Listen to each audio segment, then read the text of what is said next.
देखो, प्रहलाद जी ने साष्टांग दंडवत किया हिरण्यकश्यप को। उसने गोद में उठाया, पूछा बेटा तुम्हें क्या अच्छा लगता है? तो उनका भगवान श्री हरि की नवधा भक्ति। उठा के पटक दिया नीचे प्रहलाद जी को, क्योंकि वो भगवान से द्वेष करता।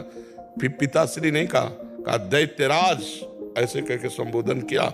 दैत्यराज 5 वर्ष का बालक बिल्कुल नहीं डरा। तो ऐसे अगर धर्म के विरुद्ध पिता का आचरण हो तो हम उसका साथ नहीं देंगे। महाराज जी, इसमें जैसे हमारे दिल में ये रहता है कि पिताजी की भी सेवा हो सके, माताजी की भी हो सके, मगर ये उत्तम बात है, ये उत्तम बात है। लेकिन यदि वो ऐसे आचरण करते हैं तो कैसे हो सकता है? फिर उनको अपने कर्मों का फल भोगना पड़ेगा। आप माता के पक्ष में रहो, उसको दुलार करते रहो, और जब पिताजी अस्वस्थ हो जाएं, किसी कोई सेवा लायक न रहे तो उनको उठा लाओ, उनकी खूब सेवा करो, उनको खवाओ पियाओ। लेकिन जब तक वो डंडा चलाने लायक है तब तक चलो बाहर रखो, कि वो माता को ना पीटे। हाँ, जीवन हो गया पीटते हुए, अब तुम लोग सयाने हुए, बुढ़ापा भी पीटे तो किस काम का फिर? ठीक है। श्रद्धा जैन जी, नोएडा से। राधे राधे महाराज। राधे राधे महाराज जी, आपके चरणों में कोटि कोटि प्रणाम। महाराज जी, भौतिक जगत को लेकर मेरे कई सपने हैं, लेकिन मैं उन्हें भगवत मार्ग पर चलते हुए ईमानदारी और अच्छे कर्म व अच्छा आचरण करते हुए पूरा करना चाहती हूँ। लेकिन मुझे कैसे पता चले कि मेरे प्रयास काफी हैं या नहीं? जैसे 2 कामनाएं हैं तो लगता है 2 पूर्ण हो जाए तो मैं निहाल हो जाऊंगी, तो 4 मिलेंगी। जब 2 पे कदम रख दोगी तो 4 आपको खड़ी मिलेंगी। ये 4 बातें संभल जाए फिर मैं शांत हो, 8 मिलेंगी। ये माया है।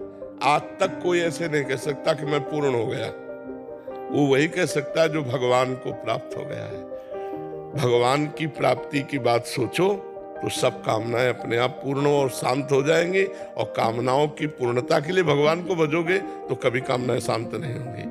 कि भाई हम ये दान पुण्य कर लें, ये भगवान के लिए माला जप लें, तो हमारी कामनाएं मान सकते हैं कि जो कामना तुम मान रहे हो उसकी केवल पूर्ति हो जाए तो 4 कामनाएं और खड़ी हो जाएंगी। बिन संतोष न काम न साही, और अछत काम सुख सपने उनाही। जब तक संतोष रूपी बात नहीं आती तब तक कामनाएं शांत नहीं होती। संतोष जथा लाभ, जैसी परिस्थिति है, बड़ी कृपा भगवान की है। हे भगवान, मैं एक बात मांग रही हूँ कि कभी मैं आपको भूलूं नहीं, बस। नाथ, अगर भूल से भी मैं कुछ और मांगूं तो देना नहीं, हमारी ये बात पूर्ण कर दो कि मैं आपको भूल। और जो भगवान के चिंतन में है उसकी सारी कामनाएं पूर्ण हो जाती हैं। ऐसे कोई आज तक नहीं सफल हो पाया।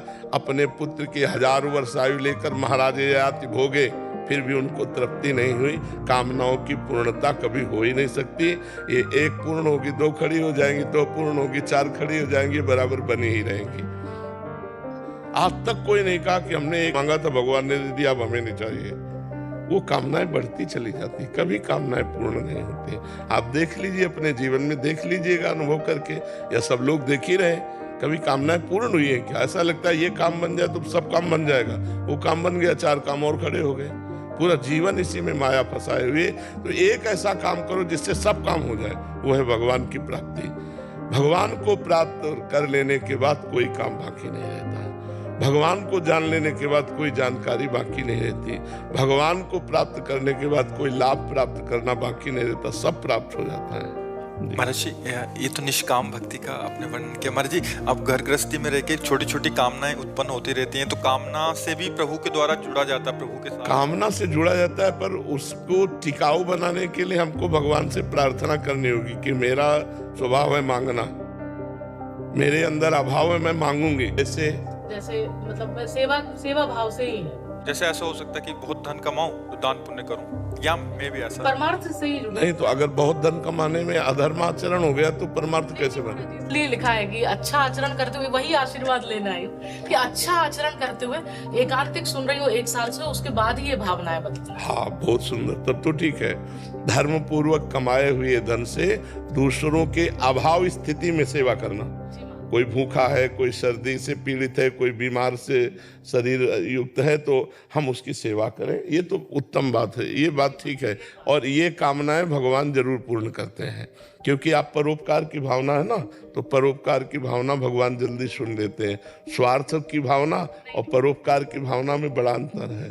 तो परोपकार की भावना में बढ़िया है, उत्तम बात है।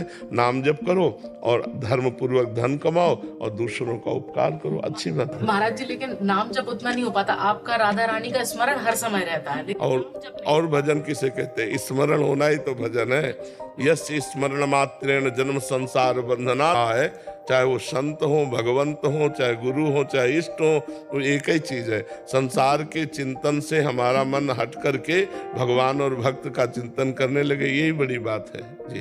दीपिका ठक्कर जी, महाराज जी आपका एकांतिक वार्तालाप सुनती हूँ और मुझे मेरे मन में काफी प्रश्नों का हल भी मिला है। महाराज जी मेरा प्रश्न ये है कि मुझे छोटी छोटी बातों पर बड़ा गुस्सा आता है। जैसे मंदिर, गुरुद्वारे आदि तीर्थ स्थानों पर जाती हूँ, वहाँ अगर दर्शन करते समय किसी का धक्का लग जाए या कोई मेरे से आगे निकल कर दर्शन कर ले तो मेरे मन में गुस्सा आ जाता है। मुझे पता है कि ये बात गलत है, भगवान के स्थान पर सब भगवान रूपी संगत होती है, पर मैं अपने मन को उस समय कंट्रोल नहीं कर पाती और गुस्सा कर देती हूँ। नहीं, गुस्सा आना और गुस्सा प्रकट करना, इन दो में थोड़ा अंतराय होना चाहिए। प्रकट तो नहीं करती, मतलब मैं सामने अपनी हाँ, तो कोई बात नहीं, वो मन है, मन में प्रतिकूलता सहन करने की सामर्थ्य नहीं है। अगर नाम जप किया जाए तो प्रतिकूलता सहने की सामर्थ्य आ जाएगी। नाम जपत आई सब सोई, देव सुबुद्धि कृपा करि मोहि, कोई सुगुन माला रचो। अगर हम नाम जप करें तो हमारे अंदर इतना विवेक जागृत हो जाएगा कि छोटी छोटी बातों में क्या, बड़ी से बड़ी अपमान और प्रतिकूलता की परिस्थिति में भी हम विवेक के द्वारा अपने को बचा लेंगे, क्रोध नहीं करेंगे। क्रोध करने से दूसरे की हानि नहीं होती, अपना ही पुण्य क्षय होता है, अपनी ही मन की आनंद शांति नष्ट होती है। तो हमें लगता है क्रोध क्यों करें? अगर कोई हमें धक्का दे देता है, हमसे आगे निकल जाता है, हम धैर्य पूर्वक खड़े रहें, हम थोड़ा सह लें। ये तो बढ़िया बात है जो आपने कहा, सब संगत भगवत स्वरूप है। तो हम ये जब इतना ज्ञान रखते हैं तो हमें सहन करना चाहिए। अगर अंदर क्रोध आ जाए तो भी उसे बाहर व्यक्त नहीं करना चाहिए, वो अपने आप क्षीण हो जाएगा। अंदर आए हुए क्रोध से विशेष हानि नहीं, जब तक वो क्रिया रूप में परिणित ना हो जाए। तो अंदर ही अंदर वो बात खत्म हो गई, ना उसका पाप लगेगा और ना कोई नवीन कर्म बना। लेकिन अंदर आया और हमने क्रिया कर दी, अब वो अपराध बन जाएगा। इसलिए सावधान रहे। अगर क्रोध को विवेक के द्वारा शांत कर पावे तो बहुत अच्छा है, न शांत कर पावे तो क्रिया रूप में ना आने दें, उसे अंदर ही अंदर वो अपने आप थोड़ी देर रहेगा, फिर शांत हो जाएगा। और जिस समय क्रोध आए उस समय नाम जप जरूर करना चाहिए, क्योंकि क्रोध को अग्नि कहा गया है और नाम जप बड़ा शीतल जल की तरह उसे शांत कर देगा। काम क्रोधादि अग्नियां हैं, यदि भगवान नाम लिया जाए, प्रियाजू का नाम लिया जाए, श्री जी के चरणों का चिंतन किया जाए तो निश्चित शांति प्राप्त हो जाएगी। श्री जी के चरण बड़े शीतल हैं। श्री लालजू महाराज भी अपने हृदय के प्रेम अग्नि को शांत करने के लिए लाडली जी के चरण हृदय में विराजमान करते। वृंदावनेश्वरी तवैव पदारविंदम प्रेमामृतैक मकरंद रसौघ पूर्णम हृदयर्पितम मधुपते स्मरताप मुग्रम निर्वापयत परम शीतलम आश्रयामि। श्री वृंदावनेश्वरी जी के चरणारविंद क्या है? परम शीतल हैं। तो हम लाडली जी के गोरे चरणारविंद का चिंतन करें, राधा राधा राधा ऐसा नाम लेने लगे, क्रोध अपने आप शांत हो जाएगा। और सब में भगवान को देखने की चेष्टा करें, सब में प्रभु विराजमान है, तो हमें बहुत सुख मिलने लगेगा, हम अध्यात्म में बलवान हो जाएंगे। जी ऐसी